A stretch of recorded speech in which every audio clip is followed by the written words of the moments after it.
হাইয়া আলাস সালাহ ঘাড় ফিরিয়ে চলে যাচ্ছ, এই গর্বের দিন টিকে থাকবে তো? You will be very proud for this that I am a very young and steady. এটা ঠিক থাকবে তো? তোমার এই জওয়ানিকে তুমি ধরে রাখতে পারবে তো? তোমার এই জওয়ানি ঢলবে না তো? ভালো করে ইয়াদ করো, আমি তোমার বড় মেহেরবান আল্লাহ তোমাকে বলছি, একটু ঝুঁকতে শেখো। কি আছে তোমার কাছে গর্ব করার মতো? একটা জিনিস আমাকে দেখিয়ে দাও। আল্লাহ দেখিয়ে দিয়েছে তোমার কাছে তিনটে আছে, তিনটি। কি কি? এক, পায়ের নখ থেকে মাথার চুল পর্যন্ত নাপাক ছাড়া আর পাক বলে কোনো কিছু নেই তোমার কাছে। দেখাও একটা জায়গায়, এই জায়গাটা পাক আছে, বদবু ছাড়া খুশবু বের হয়, দেখাও। পুরুষ হওয়ার মেয়ে ছেলে দেখাও না। তোমার পায়ের নখ থেকে মাথার চুল পর্যন্ত একটা জায়গা দেখাবে যেখান থেকে খুশবু বার হয়, দেখাও। নাক থেকে যদি করো, স্বামীও পর্যন্ত বলবে নাকটা একটু ঘুরিয়ে ওই দিকে। মুখ দিয়ে অক করো যদি, তো ছেলেমেয়েরা বলবে আম্মু তুমি এটা কি করছো? পায়খানা পেশাবের রাস্তা দিয়ে হলে তো কথাই নেই। কান থেকে যদি কিছু বেরোয় তো কথাই নেই। চোখের এই জায়গা থেকে যদি বেরোয় তো পাশে কেউ বসতে দেবে না। এরপরে পুরো শরীরের এক একটা লোমের গোড়া থেকে যদি একটু করে ঘাম বের হয়, তো আমার নিজের বিবি, নিজের বেটা বেটি বলবে না আব্বু, স্বামী একটু হাতটা দাও তো, একটু চুমু দি, চুমু দি, ঘাম বেরোচ্ছে তো, তুমি তো হাজারো হলে আমার স্বামী, তুমি তো আমাদের আব্বু, তা একটু দাও না, একটু চুমু দিই। কেউ সবাই আব্বু একটু হাতটা সরিয়ে নাও না, ঘাম বেরোচ্ছে। এই তো তোমার পরিচয়। পারে নখ থেকে মাথার চুল পর্যন্ত বদবু ছাড়া কোথাও। মডার্ন টেকনোলজি আর সায়েন্সের খুব গালগপ্প করো, তোমার নিজের পিঠে কি বসে আছে তুমি বলতে পারো না? বলে না তা জানি না। আচ্ছা 10 মিনিট পরে তোমার পজিশন অবস্থা কি থাকবে জানো তুমি? বলে আমরা কিচ্ছু জানি না। আল্লাহ জিজ্ঞাসা করছে আব্দুর রহমান বয়স কত? হ্যাঁ আল্লাহ 42 চলছে। বাকি কত? I know nothing about my age. Nurjahan তোমার বয়স কত চলছে? আল্লাহ 45 চলছে। আচ্ছা এরপরে আর বাকি কত? তা আল্লাহ আমি কেমন করে বলবো? বলেন না তোমার নিজের বয়স। তাহলে তা তো জানি না। এই তো তোমার অবস্থা, এই তো তোমার অবস্থা। তুমি এক বিন্দু নাপাক, তুমি বড় দুর্বল, তুমি বড় বদবুদার, আর তুমি তোমার নিজের 10 মিনিট পরের অবস্থা তাও তোমার জানা নেই। এরপরেও যে আল্লাহ তোমাকে তিলে তিলে তার দয়ায় এই সেকেল সুরত আর এইরকম হায়াত দিয়েছে, একবারও তার কথা ভাবো না। একবারও তার কথা ভাবো না যে কত দয়ায় তিনি তোমাকে প্রতিপালিত করেছেন।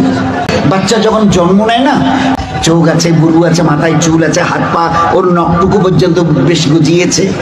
আচ্ছা তো মুখে দাঁত কটা নেই কেন? কখনো ভেবেছ?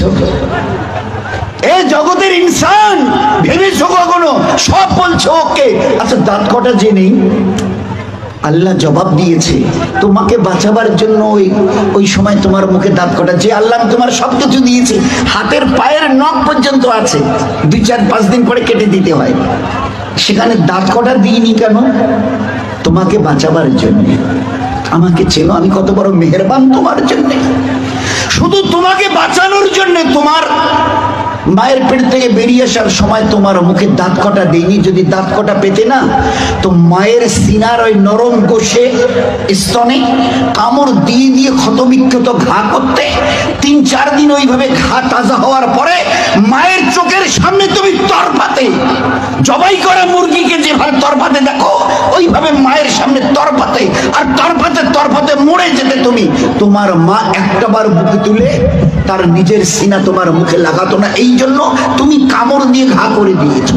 আমি বাঁচাবার জন্য সবকিছু তোমার মায়ের পেটে বানিয়েছি, পুরো ফিগারে যা কিছু প্রয়োজন, each and everything has been given from myself, শুধুমাত্র except your teeth, তোমার দাঁত বাদ দিয়ে, যেখানে আমি তোমাকে আমার দয়ায় বাঁচাতে চাইছিলাম, ওই জন্য দাঁত কটা দিনই। আচ্ছা কখনো ভেবেছো এই দাঁতটা বাড়তে বাড়তে এই পর্যন্ত বারবার পরে আর বাড়ে না?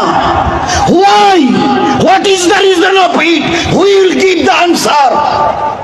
Who will give the answer? Anybody else of this world?